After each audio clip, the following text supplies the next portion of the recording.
BookTube, and welcome to a new video. I'm going to talk about my last two completed reads, which are both books originally written in German, and then I'm going to sort of review and wrap up my Reading More German Lit Challenge for 2020.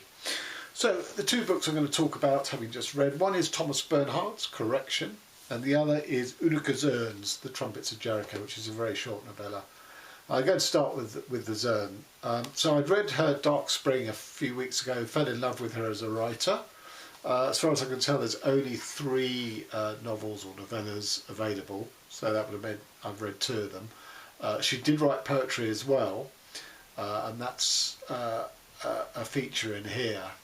But she wrote what was called anagram poetry, and the translator's note in here says it's absolutely impossible for a translator to translate anagrams in German into English and keep the anagram element of it, which I think is probably fair enough. So this is, I suppose in a way, it's a bit of a fever dream book. It starts off with a 16-year-old pregnant girl and then sort of veers into a sort of just a whole array of images, but I'm just going to read the start of it because this is the best commentary on whether you'll like it or not. They've sounded 9 times already, yet he still can't decide whether to come into the light of this world. For the last 9 months I've lived in a gruesome inner union with my unborn suckling infant. The big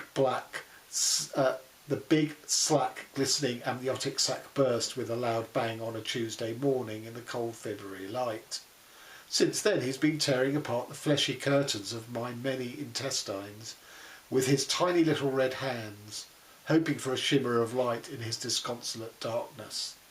He swims through my swollen body with the final courage of a weak swimmer who is close to drowning, gasping desperately for air like a fish that has been washed ashore. Still unborn, he already has to fight for his life. It takes from him the little strength that he possesses, but he is tougher than I had thought. Now the bastard has carved out the forbidden path to my weak heart, as if this twitching bundle of muscles were his anchor of salvation. He bores his small finger down into my heart and clings tightly to it, like a person might cling to the tautly stretched rope of his gallows. My heart is terrified by this assault and wants to stop beating. I lean very far forward, lay my mouth on my swollen belly and shriek loudly in long drawn-out notes to frighten my unborn suckling. The sweet days of youthful peace are over. Yeah, it's just such rich lyrical language, as befits a poet, I suppose. If you like that, you're going to love this. I can't really, there's no plot. I can't really describe what the book is. Just again, another sort of punch to the gut where she's started bemoaning the end to her youth and dancing and stuff by having this child. How often have I wanted to throw myself out of the tower window and into the depths? Only my unconquerable laziness stopped me. I would have had to have buried myself afterwards, since I had nobody left to do it for me. Brilliant. 5. I actually gave it 4.5 stars. It's a pity, but it's entirely understandable that they couldn't translate their anagram poems, which do feed into that book. And on to Thomas Bernhard, Correction. So last year I read Bernhard's Concrete, which is my first exposure to him, and I didn't know what to make of it. This book won me over. I can't really explain quite what it is, but I was impressed with it. So basically, a polymath intellectual who, when you consider Bernhard, always has something to Wittgenstein, who's about the only human being that Bernhard recognises as an intellectual giant, has committed suicide, and one of his best mates and oldest mates is going to sort of order his papers and write up his life. And this guy is called Reutheimer, and he comes from the Austrian countryside, as does the guy who is going to write up the notes. And Reutheimer described in his notes at length his sort of childhood and upbringing and a very hateful family home, torn between father and mother, and the 4 children took sides with one or the other. But he also has this strange obsession where he has built in the exact geographical middle of the local forest a conic building for his beloved sister to live in. And this is an endeavour of 6 years. He's self-taught in sort of materials and architecture and stuff, and everyone said he couldn't do it and that he was mad. And he does it, and his sister dies very soon after moving in, and he ascribes it to her dying of happiness, which is moot. He tries to carry on in her absence, but then he too decides it's all too much, and he commits suicide. And that's the point at which the novel starts, and is told retrospectively through his own notes and through the observations of the guy who's writing up his life. Now, that's all there is in terms of plot, so it doesn't sound a lot, but you know, you can't say it's stream of consciousness because it's reading through Roytheimer's writings, but it is very obsessional, very meditational. It is a bit like stream of consciousness. You know, there's a lot of repetition. You know, there are no paragraph breaks. There are full stops. Some of the sentences are long and run on, but there are full stops. But it is this sort of constant churning of a human mind, an overactive human mind, really, at work.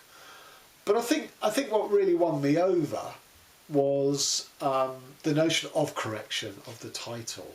That Roytheimer constantly edited his work, constantly corrected it, to the point where when he pronounced something finished, it was a completely new work from what it had started out before the editing process, which I think is a very interesting idea. But then he also applies the notion of correction to human beings, to the self and to others, that we are constantly undergoing correction, but unlike with writing, we don't really change ourselves, and ultimately there is only one correction, which is suicide. So it is very much a meditation on death and suicide, the possibility of relationship as against solipsism in life, and all these sorts of things.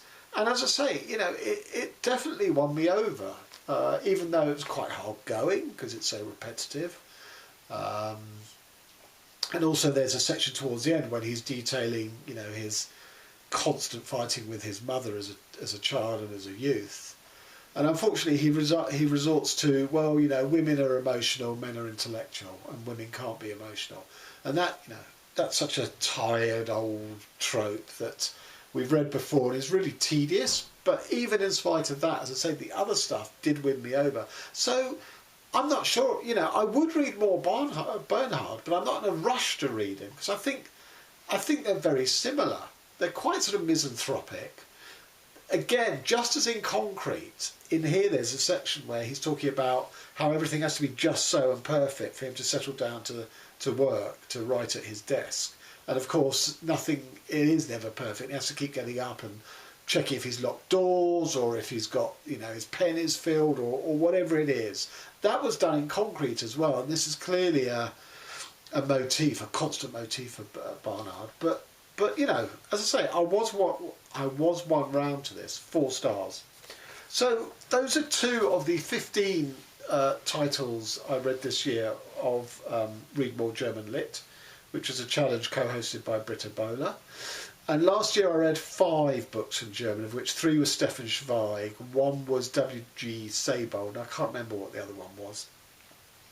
So it's not as though I haven't read German lit, but you know, I thought it was a really nice idea for a challenge. And of course German lit doesn't just mean German authors, Austrian, Swiss, and in the case of Franz Kafka, Czech, but he wrote in German. So I'm quickly just going to sort of zip through the 15 titles. So obviously Bernhard's Correction is 1, Trumpets of Jericho is 2 by Unica Zurn. I mentioned I'd read another one of hers. This is Dark Spring by Unica Zurn, which is fabulous and dark.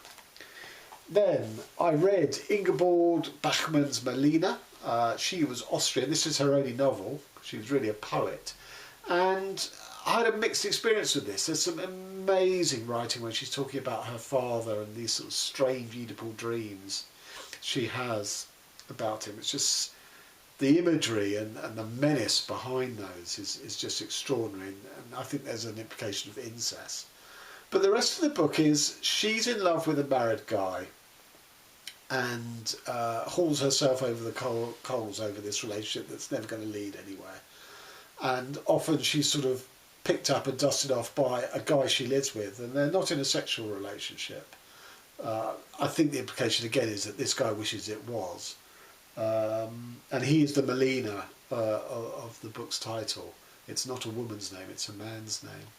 And he's very much her sort of, as I say, the person who keeps sort of saving her from herself, really, or in the aftermath of herself, because she's always pining for this you know, pretty much unobtainable love, which I didn't find very engaging.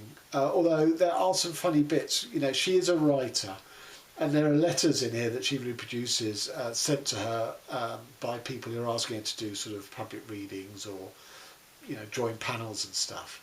And she composes letters in her head to respond to them, which she never gets around to writing, which are really funny because she has no intention of doing any of these. So it's a very mixed bag of a book. And on to her husband, Max Frisch, who was Swiss, who wrote Man in the Holocene, which I really enjoyed. I think I gave this 4.5 stars, about an oldish guy who lives in the middle lower regions of the Alps. Where he lives is cut off by sort of floods after the snows have melted, and it's very much sort of touch and go. He's in a sort of, a bit like we all are in lockdown, I suppose, a bit of a siege situation. Is he going to make his way through the siege? And then eventually he decides he's going to leave and strike out up to the mountain. So from that sort of quite simple premise, it's some really wonderful writing. I really enjoyed that. Then The Train Was on Time by Heinrich Boll, who I can't remember now, I think he's German. So this is a wartime story of a German soldier who was stationed in France but is now being shipped out to the Eastern Front because such are the Germans' needs to get manpower out there. But he knows the date on which he's going to die. So he's constantly calculating on this train trip east where the train will be at the time of his appointed death. It's going to be somewhere in Poland, but he, you know, if the train's late, it's going to change that. And it's a really tense piece of writing. It slightly loses some of that tension when they disembark in Lodz in Poland and they go to a brothel. It gets a bit off track there, I feel. But you know, the relationship with the two soldiers he's travelling with and his own impending sense of doom is just really, really well done. The Seventh Cross by Anna Sagers. This is a modern German classic about life under the Nazi regime before the Second World War, so the mid-30s, where 7 political prisoners have escaped from a concentration camp. 6 have been recaptured, and either, you know, they were recaptured dead or they were executed in the camp and are hung on crosses. And the 7th cross is an empty one because they are trying to still track down that guy. And it's told, it is a multi-voiced thing, but it's largely through his eyes. And it's very much, you get a very good sense of what life was like under the Nazis before they started rounding up the Jews and transporting them to the camps. So this is about, you know, the ordinary German citizen and the sort of restrictions that they lived under. You still have that thing of, you know, those sort of party members who were sort of spying on everyone, trying to find out who was up to anti-Nazi operations, or even who was just up to, you know, morally prohibited things by the Nazis. They weren't necessarily opposed to the Nazi ideology, but they wanted to carry on living their lives as they did. So there's very much this sort of sense of paranoia through the eyes of this guy. Who can he ask for help? Who can't he ask for help? And it's, you know, when the sections are on him, it's really good. It's really taut storytelling. But there are lots of sections about, you know, sort of ordinary German farmers and stuff who, they're not that interesting. So again, a slightly mixed bag. I can't say this was the find of Read More German Lit, but it's definitely my favourite. I read, as I say, The Immigrants last year by W.G. Sebald. This is my second book, The Rings of Saturn, and what a fantastic 5-star read this is. Utterly beguiling. I'm going to talk more about it in my Best Reads of the Year video, which will follow, or might actually precede this. So I'm not going to say much about it here, but you know, wonderful stuff. Then a book called Rave by Reinhard Goetz, a contemporary German writer. Now I read his book Insanity, I think it was called, or Insane, which is set in the world of sort of mental health sanatorium. This is set in the world of rave, and I think you had to be there to really enjoy this book. I was never a raver, didn't really like the music. It's written with the rhythm of rave music and also of strobe lights, which is well done, I think. And it's very fragmentary, you know, conversations are cut off as if the strobe light has moved on to another group of people and stuff. So I think the style of it is really good. It's just the content was pretty dull, these snatches of conversation and stuff. The bit I did enjoy most about the book was where academics and journalists tried to interview the people on the scene, trying to, you know, nail it down to explain it to their readers or their students, and the resistance they're met with by the ravers. I did enjoy that. I thought that was quite funny. Agnes by Peter Stamm. I can't really remember much about this book. It's a slightly abusive relationship, I'd say, with the eponymous Agnes and her man. But that was it. It was, you know, all the, you know, the Bowl, the Sagers, the Bachmann, I really enjoyed, and this was the last one in that little sort of spree of German books I read, and it was the only one of them I didn't really enjoy.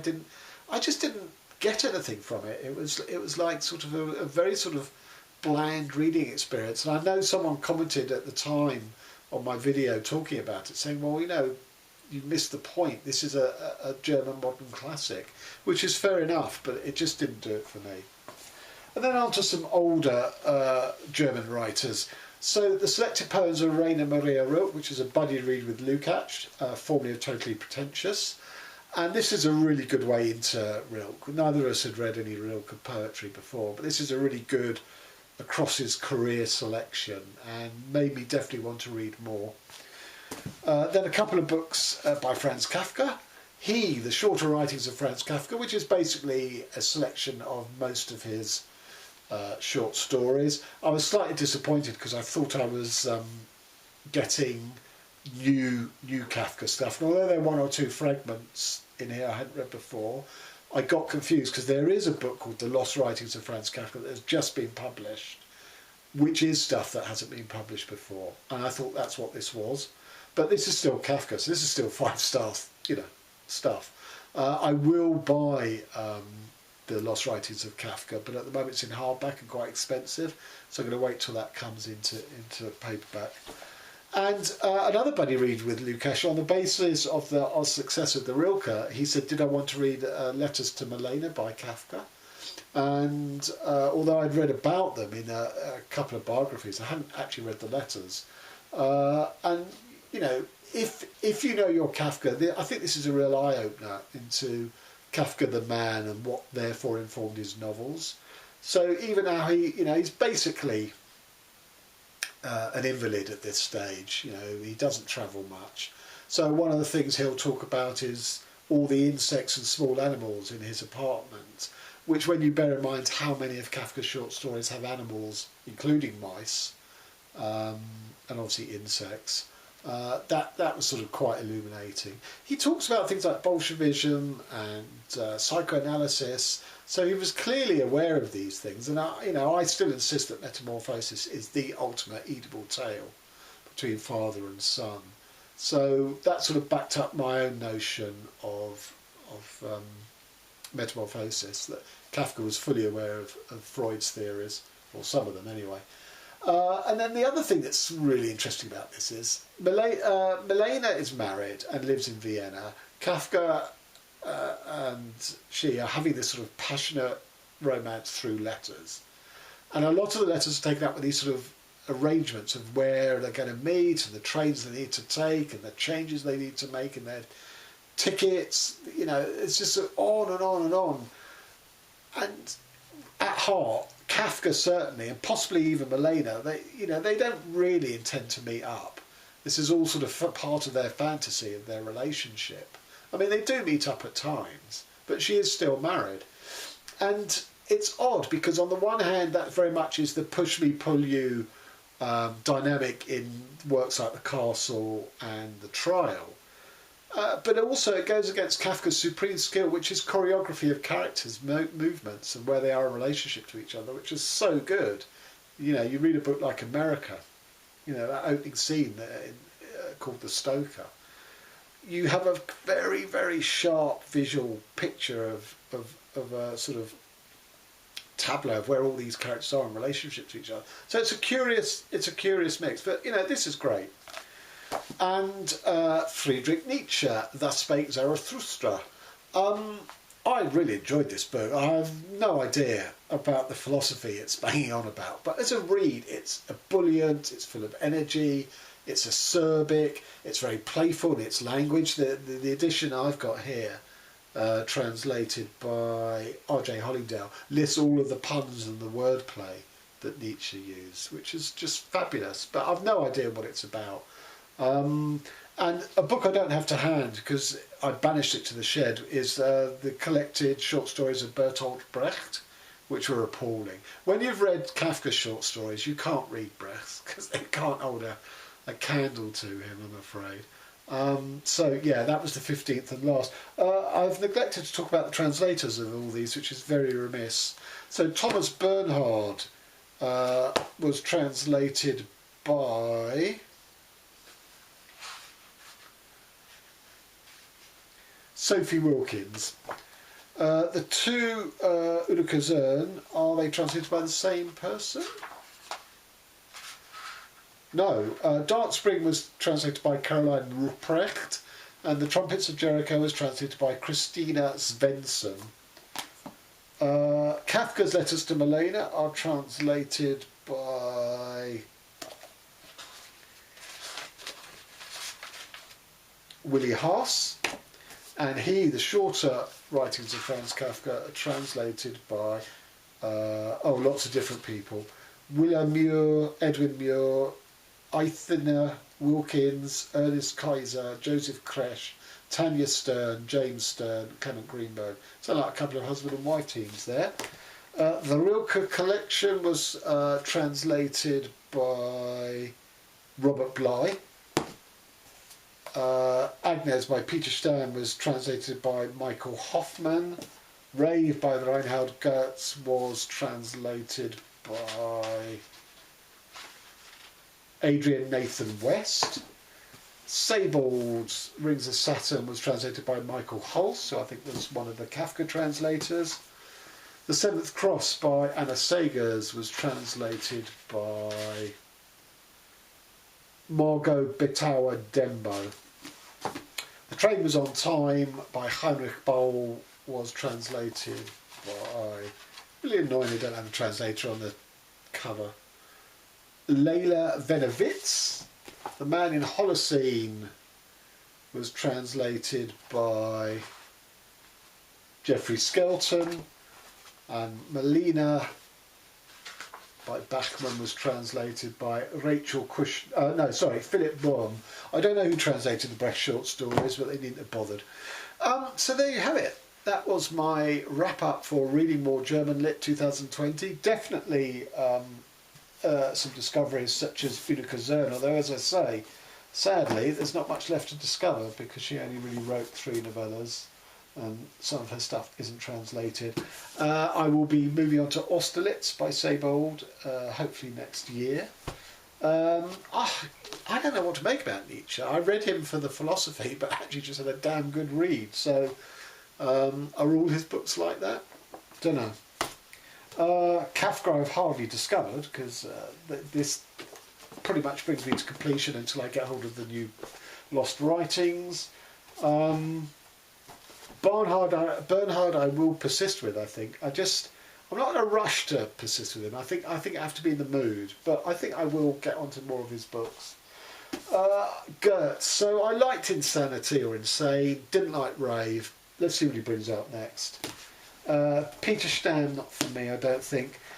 Boll and Frisch, yeah, I picked these two because I like the sound of them both, the subject matter, so I'd have to go back and see, you know, what the subject matter of other of their novels are, but I wouldn't be averse to reading them again. So there you have it. Thanks very much. Till next time.